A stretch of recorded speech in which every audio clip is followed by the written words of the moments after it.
So we're here with Paul Scott, and you might remember Paul as the co-founder of Plug in America, but Paul also sells Nissan Leafs and is an expert at, of course, electric cars and solar panels because, well, he drives one and he has solar panels.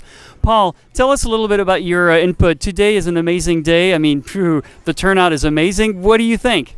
Well, it was successful beyond our expectations. We were hoping to fill up half the park here. We thought, wow, that would be good if we did that. We maxed out the park. It was overflowing. We had way more cars who wanted to come in, than we could accommodate. But it was all good because, more and more people were exposed to all the different electric cars and motorcycles and solar energy and charging infrastructure, and that was our goal, and we succeeded apparently quite well. That's one thing I noticed now is we're starting to see a lot of solar panel companies that come to these events. We still don't see a lot of Southern California Edison or people like that. We should have the utilities come in here too, because they do play some sort of a role in it, and some strange role in it too at this moment, obviously, but they should be part of the movement too, right? Well, and they are. Edison did contribute a little bit of money to help make this happen. LADWP does have a booth here, so we do have the two major utilities involved. We would like them to step it up even more because there's certainly room for improvement there. But I have to say, from 3 years ago to today, the utilities have changed dramatically in that respect, and we're getting a lot of help from LADWP in terms of charging infrastructure. They've already installed one fast charger, and they're going to install 17 of them over the next several months. Wow. So that's a big step up, and that really helps sell electric cars. And by the way, they're giving the energy away for free. Kind of hard to beat that. Any feedback that you heard from today? What people think? I mean, I already heard a lot of great things, but I'm sure you've heard a lot of great things too about people who drove their cars for the first time or motorcycles for the first time. Yes, this was the first time you could actually drive a Model S Tesla outside the dealership itself. And so we had quite a few privately owned Model S's come, and these people were generous enough to give rides and test drives. So they're letting total strangers in their car to drive. And I'll tell you, it's been the hit of the show. And nothing is better than a Model S Tesla. It literally is the best car in history. In addition to that, we've got both Bramo and Zero here with their electric motorcycles, and I drive a Zero, and I got to say, it's the best motorcycle I've ever had. I prefer it over my car anytime. So we're getting a lot more of those out on the road, and serious motorcyclists are starting to take notice because these bikes are winning races now against internal combustion for the first time ever. That's right. And at this point on a short course, electric motorcycle will win every race going forward. That's right. Yeah, I was there at Pikes Peak with Mitsubishi, and I got to tell you, when Richard came back, he smiled and he said, "Vindicated." That's how I feel. And there's no better word than that, and I love vindicated. So we're here in front of a very special Nissan, and you've probably heard of this Nissan Nismo. This is actually, it's a Leaf for all intent and purposes. It's got a Leaf motor in it, it's got a Leaf battery in it, but it's inside basically a race car or a race roll cage car. Everything is carbon fiber, and this is a lot of fun. We'll try to catch Paul Scott because he actually was lucky enough to drive it. As far as I'm concerned, that's the one I would rather drive. Just my tastes. Now, also behind us, we have a neat little car, and I hear that somebody got to drive this car. How in the hell do you do that? I guess it's because I've been a volunteer for so long, but when you've been involved as long as I have and you write about stuff, then you get invited to do some really cool things. So this is the Nismo Racing Leaf, and this car has the exact same drivetrain as the standard Leaf has. So it's an 80 kilowatt motor, not particularly powerful as compared to the, let's say, Tesla, but I'll tell you, this car can get up and go. It only weighs 2,000 pounds versus 3,400 for the standard Leaf, so the acceleration is quite dramatic. And what really sets it apart is its cornering ability. As you can see, it sits very low to the ground, only a few inches off, and it is built for racing.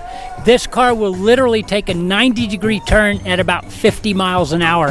And until you've experienced that kind of turning, it's really uncanny. I got to take 2 laps on a race course in it. First lap was tentative. Second lap, I was really pushing it.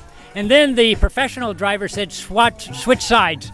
And then he took me through, and I couldn't believe how fast he was going, because he was used to it. He knew exactly where to floor it, where to brake, and he was putting it through at maximum speed. And I was just giggling in the passenger seat. I was holding on and just giggling, because it was a phenomenally fun ride. And it just goes to show you how quick and how much fun these cars really can be when you want to make them race cars. Well, there's nothing better than an electric motor, obviously. I mean, that torque is phenomenal, and until you've experienced it, you really can't say anything about it. You just got to experience it. Any thoughts about the future? I mean, we've already seen what this does in 3 years. I mean, so many people. Any thoughts about the future, upcoming future? Yes, when I got to drive the race car, I also got to ride in their Nissan autonomous car. Now, these cars are coming to the market in 6 years. So 2020, they'll be selling these cars. And the car I rode in, I would feel comfortable riding from my home in Santa Monica to downtown LA and back today. So in 6 years, it's going to be way better, but it's already pretty far along. The cars drive themselves safer and more efficiently than a human can. So we have, if you want some statistics that will drive this for you, every year in the U.S. we have 6 million crashes. Anything from a bumper bender on up to a fiery crash that kills a dozen people.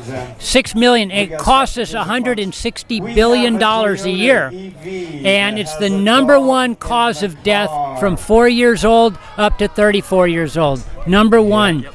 93% of the crashes are caused by driver inattention, or human caused, mostly by inattention.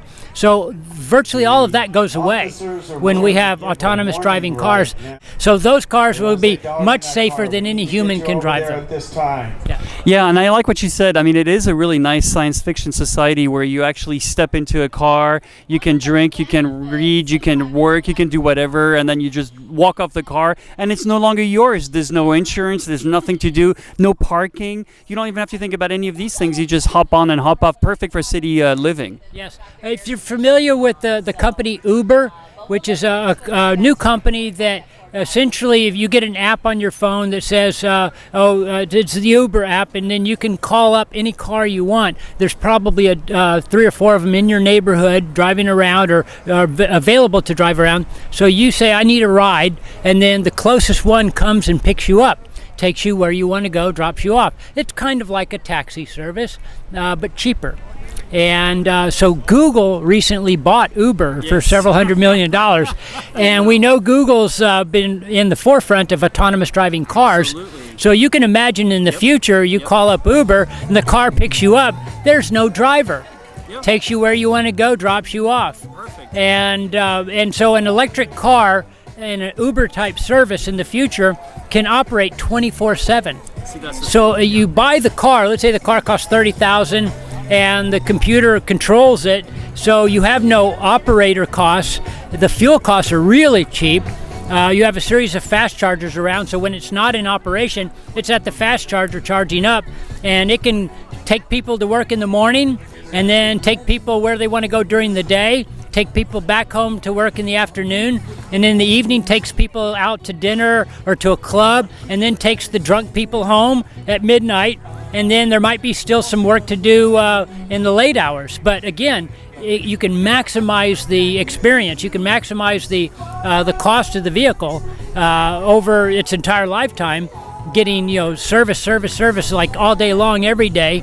And it'll be a moneymaker, and it'll be so much cheaper than owning your own car. Why would you own your own car? You have to house it, you have to buy it, you have to wash it, maintain it, fuel it, insure it, and then park it. Finding parking, as everybody knows, can be a real headache and very expensive.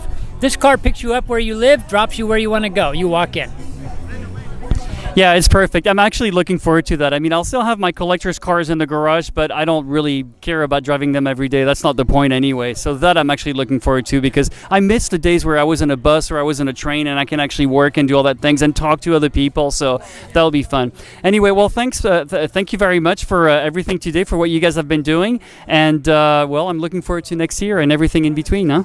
It'll be bigger and better next year, and millions of people will eventually be driving these cars. I look forward to the day when we don't have to do this because it's everywhere. Everybody already owns an electric car, and that's coming much faster than people think.